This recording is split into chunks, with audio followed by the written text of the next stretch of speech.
corns and fields, and welcome to the Tube. If you watch our show consistently, and I know you do, you probably know that the future is already here, and it's made of drones, robots, and very smart digital things, all connected to the internet and to each other, and maybe even to me. But you ain't seen nothing yet. Today, here in Israel, we celebrate the ancient holiday of Shavuot in biblical times. It was an agricultural feast where farmers would bring their first fruits to the temple. We are no farmers, and our temple is the internet, so we're happy to bring you this year's first fruits of the future. Now, let's eat. With me in the studio are the Tube's tag team, Shai Ringel and Yaron Tenbrink. So, what did you guys bring for me to this festive special, Yaron? Well, first thing, we talk about, throughout the year, we've been talking about 3D printers. Mm-hmm. That's the future. I mean, it's going to change a whole lot. But above all, we've got the 3D printed house. There's this nice project in Amsterdam where they took a container, a huge ship container, mm-hmm. and they turned it into a huge 3D printer, and they're printing a house. And that's kind of like architects playing with the possibilities. But in China, they actually have this huge factory that can print 10 houses in one day. So it's not just a gimmick, it's an actual viable future? I think so. I mean, the world, both the Western world and the Third World have a serious housing problem. It has to do with real estate costs, it has to do with materials costs, it has to do with, the basic idea of building. It's expensive, it takes time. And here you have a very reasonably cheap possibility of building houses really fast without all the manpower involved. You will need some manpower, but it's gonna change the whole industry if it can fight the forces that be, like big real estate agencies and big building agencies. Mm-hmm. But yeah, it's amazing. They actually print an entire house. It's Will it be cheaper to live in? It should be a bit cheaper. It should be much cheaper, actually, because it doesn't take any time. You build it in less than a day. Ah, wow. Okay. Well, let's move on. Whoosh, whoosh.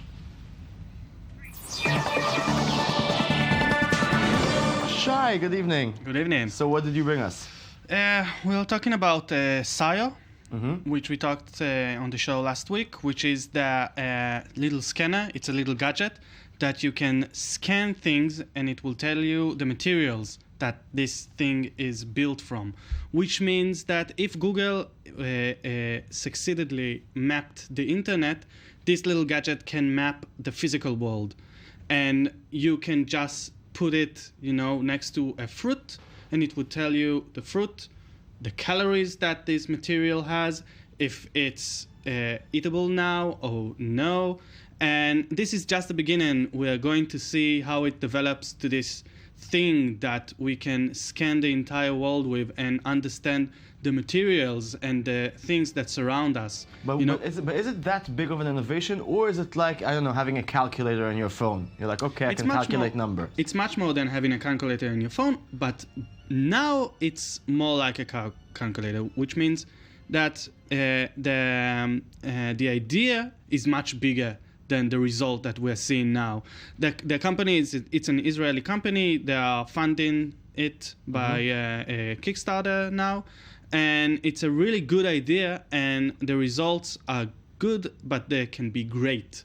And they have much more potential than the scene. I think, it's like if they manage to put it in your smartphone, mm-hmm. and you can just go with your smartphone and say, hey, what is this jacket made from? And you have it.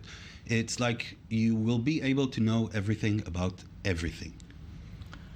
Yeah, I don't know. I am a bit less enthusiastic about that one. I say, okay, so I will know. But knowledge is all around us and we barely use it. You can Google anything. But you could actually use it. You could know if a tree needs water. You could know so many things that you now only guess. So it's going to be a household thing, Shai, you think? I think so. I think it's the future. I think we're going to see the possibilities this little gadget brings in the future. It's now in early stages, which means that I can use it only to guess calories, know calories of things. But it's gonna bring us so many possibilities. I just hope to see it in the future. Well, I have a feeling we will. Let's move on. Yaron, bring us your next fruit.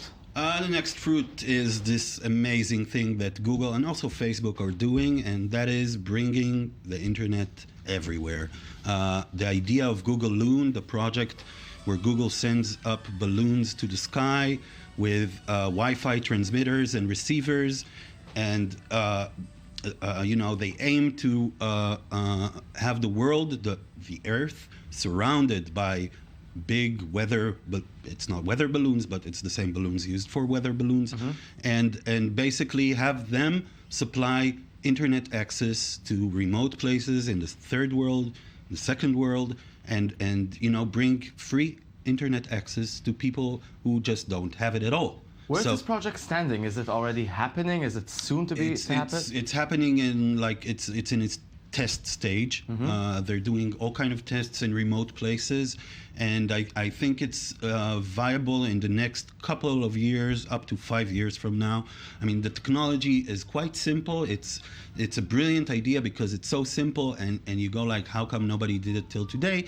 But the thing is, it's now cheaper to do because all the Wi-Fi components are much cheaper than they used to be, and Google, of course, and Facebook, of course, have a commercial incentive to do that, because if they supply internet to the whole world, they control also the advertising on this internet, and they control the data on this internet, and of course they have a lot to gain, but I think the world has more to gain.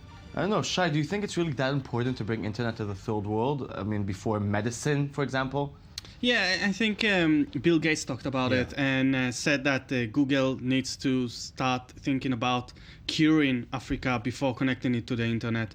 And there are a lot of roads that need to be built before the internet. Of course, there are things to do. But the idea that internet is also a basic human right is a great thing. And if we're going to see it in the future, and we're going to see developing countries that get internet access, and it can bring possibilities to the next generation of people who can learn with the internet, who can it can educate them, it can open them to a whole new world that they cannot have access to right now. So of course there are things to do before, but it is a very good thing that Google are going with this project. Facebook, we're going to see a project like this by Facebook in the next year or two, and it's a great thing. I hope they'll succeed. Okay, so we'll not be cynical about that, and we'll move on. Shai, my dear, what's your fruit? We're talking about virtual reality, which is a very old idea. I know it from, in the 90s was the explosion of this idea, and movies talked about virtual reality, and we all thought that we were going to live in this computer world, and it also got a renaissance in the early 2000s with Second World and all those programs, and now we are getting back to this idea because there are people who are doing it good or great. What we're seeing now is Oculus Rift, which is the big name in this area now because Facebook bought them for a lot of money. And I tried Oculus Rift. It really is amazing. You tried it when? I tried it a couple of times, actually. It was... I tried it as a prototype, the first one, and I tried now the second version, which is much better because the first version you would get seasick. But what did you do with it? Did you imagine your future, or did you imagine yourself gaming in a better way? I did a couple of things. The most interesting thing I did was this program to meditation. I took the glasses and I saw lines, and I did a sound, and with that sound I could hear myself 1,000 times and see the lines change, and it really did get me into this state of meditation. There are a lot of things you can do with Oculus Rift. Yeah, the possibilities are endless. And Yeah. I mean, now Samsung and Sony are also in this game. They're also developing their own. I think the technology is finally there.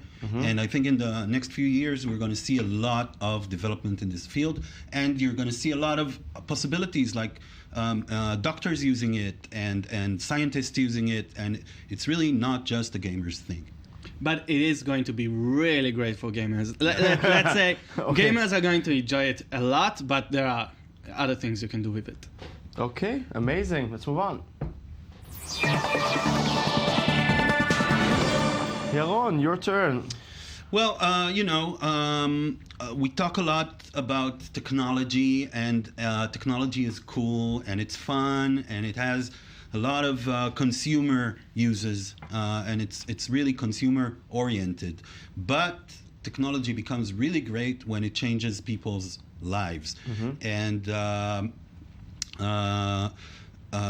DECA is a company which developed a prosthetic bionic arm that is operated by your mind, basically. So now people who are amputated can actually start dreaming about using their hands again.